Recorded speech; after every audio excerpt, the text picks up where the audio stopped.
अस्सलाम वालेकुम। जैसा कि आप जानते हैं, आज की मेरी वीडियो का टॉपिक ये है कि असर की नमाज़ छोड़ने से हमें क्या क्या नुकसान हो सकता है और असर की नमाज़ पढ़ने से क्या क्या मौजज़े हो सकते हैं। उसके बाद मैं आपको ये बताऊंगा कि आपको कुछ मैं हदीसें सुनाऊंगा जिससे आप सुन के हैरान हो जाएंगे और कभी भी इंशाल्लाह असर की नमाज़ नहीं छोड़ेंगे। तो एक वाक़या है, ये सच्चा वाक़या है एक सेल्फ़ का, तो मुझे उसका नाम ही याद आ रहा। ऐसा हुआ कि वो ना अपने घर के बाहर बैठ के रो रहा था, तो कुछ लोगों की इर्द गिर्द उसके भीड़ लगी हुई थी, उसके जानने वाले थे जो। तो कोई शख्स उसके पास गया और कहा यहाँ पर खैरियत क्या हुआ। तो उन्होंने बताया कि यहाँ पर फौतगी हो गया। जो रो रहा था उसके पास वो शख्स गया और उसने कहा कि अल्लाह खैर करे, क्या हुआ। उसने कहा फौतगी हो गया। उसने कहा कौन फौत हुआ है। उसने कहा ऐसे समझे कि मेरे घर वाले फौत हो गए हैं। तो उसने इन्नल्लाह व इन्ना इलैहि राजिऊन पढ़ा।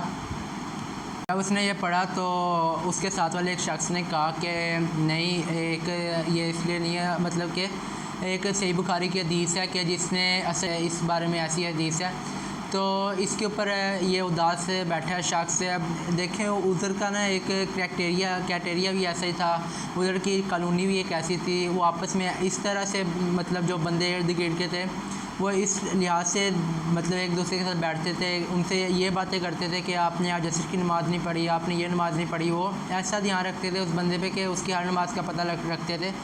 तो आज हमारे यहाँ देख ले तो हमें ये बात सुन के हैरानी होगी कि वो सिर्फ असर की नमाज़ के लिए रो रहा है और कुछ लोग उसके पास अफसोस करने गए हैं कि आपकी असर की नमाज़ क्यों रह गई है। देखें, अगर जो बंदा जिस जगह बैठता है ना वो उस तरह का ही हो जाता है। मिसाल के तौर पे अभी आप एक महफिल में बैठे हैं, वहाँ पर टीवी सीरीज़ की बात हो रही है, तो आपका भी दिल करेगा नहीं यार मैं भी इसको बताऊँ, ऐसी ऐसी मूवियाँ बताऊँ इसको मैं। तो उधर की एक कॉलोनी ऐसी बनी हुई थी कि वो ऐसे मतलब अल्लाह के नेक बंदे थे, इबादत करने वाले थे अल्लाह की।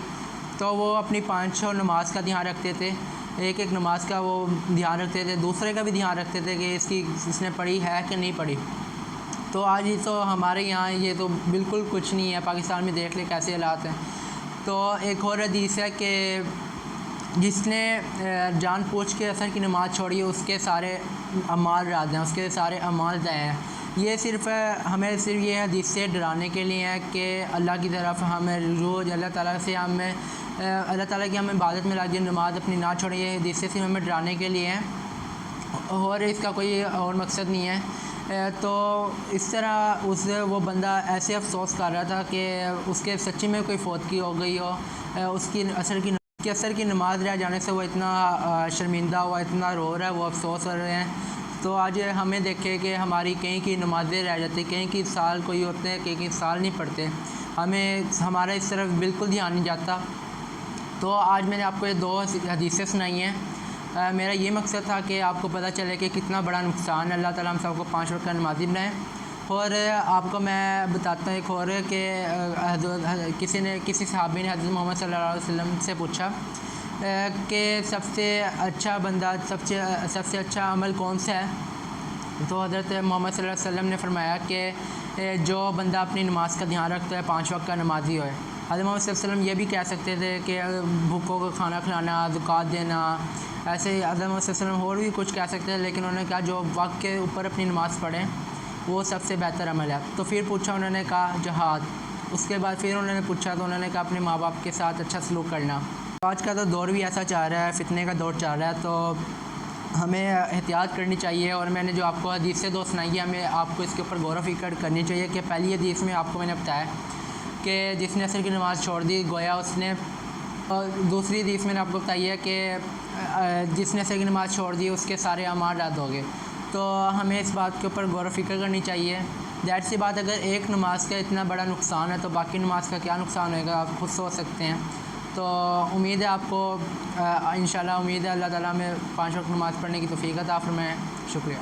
आज का तो दौर भी ऐसा चल रहा है, फितने का दौर चल रहा है, तो हमें एहतियात करनी चाहिए। और मैंने जो आपको हदीस से 2 सुनाई है, हमें आपको इसके ऊपर गौर व फिक्र करनी चाहिए कि पहली हदीस में आपको मैंने बताया कि जिसने असर की नमाज़ छोड़ दी गोया उसने, उसकी फ़ैमिली मफूत होगी।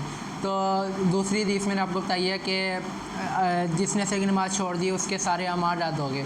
तो हमें इस बात के ऊपर गौर व फिक्र करनी चाहिए। दैट सी बात, अगर एक नमाज का इतना बड़ा नुकसान है तो बाकी नमाज का क्या नुकसान होगा, आप खुद सोच सकते हैं। रह मौजूदे की बात की कि हमारी ज़िंदगी में मौजूदे कैसे हो सकते हैं, तो मैं ये दावे से बात कह सकता हूँ कि अगर हम 5 वक्त के पक्के नमाजी हो जाएँ तो अल्लाह ताला की इतनी रहमत होगी, इतनी अल्लाह ताला के मौजूदे होंगे कि आपकी सोच है। तो उम्मीद है आपको मेरी वीडियो अच्छी लगी होगी।